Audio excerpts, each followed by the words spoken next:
আমাদের কর্মসূচি ছিল আজকে আমরা বিক্ষোভ দেখাবো, কারণ আপনারা ভালো করেই জানেন কালকে আমরা যে কসবা ডিআই অফিসে একটা অভিযান করেছিলাম, সেখানে আমাদের কিছু দাবি দেওয়া ছিল। আমরা শান্তিপূর্ণভাবে সেই দাবি দেওয়াগুলো জানাতে গেছিলাম, কিন্তু আমাদের দাবি দেওয়া তো জানাতে দেওয়া হয়নি।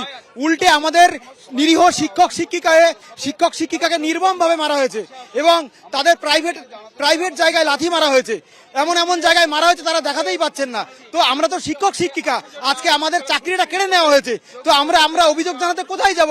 আমাদের কিছু বলার নেই। এখানে আমাদের সব থেকে ভালো হয় যদি আমাদের এখানে গুলি করে মেরে দেওয়া হয়, আমাদের কপালে গুলি করে মেরে দেওয়া হোক। আমাদের তো সবকিছুই হারিয়ে গেছে, আমাদের আর কিছুই নেই। আমাদের এই চাকরিটা এত কষ্ট করে এতদিন ধরে পড়াশোনা করে আমরা এই চাকরিটা পেয়েছি। আমরা সিভিক টিচারের দায়িত্ব পালন করতে যাব না, আমরা স্থায়ী টিচার হয়ে যাব। আমরা দেখেছি যে আমাদের শিক্ষকের গায়ে বুকে লাথি মারা হয়েছে।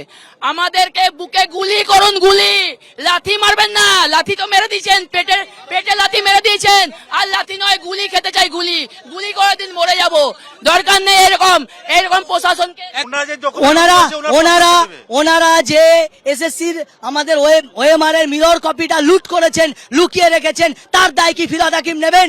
আজকে আমরা লোন নিয়েছি, বাড়ি করেছি, আমরা আজ পেটের দায়ে পথে বসে গেছি, তার দায় কি ফিরহাদ হাকিম নেবেন? ওনার লজ্জা করে না এই কথাটা বলতে?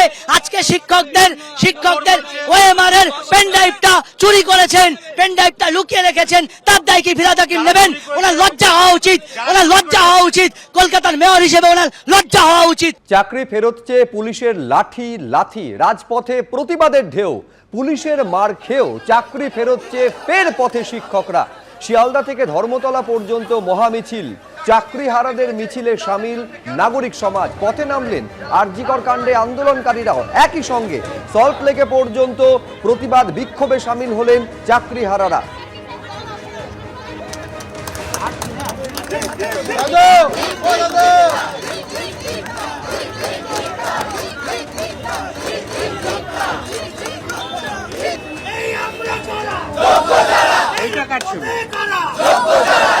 ওই আনন্দবাজার ওর নামটা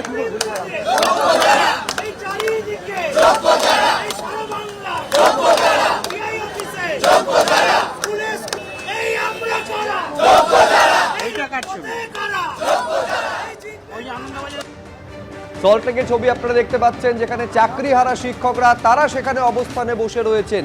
যোগ্য হয়েও চাকরি হারা, মিরর ইমেজ প্রকাশ করতে হবে এবং তাদের স্কুলে তারা আবার ফেরত যেতে চান। যোগ্য চাকরি, তাদের প্রাপ্য চাকরি, যেটা তারা এতদিন করে এসেছিলেন, সসম্মানে সবেতন তাদের ফেরত দিতে হবে, এই দাবি তারা সামনে রেখেছেন।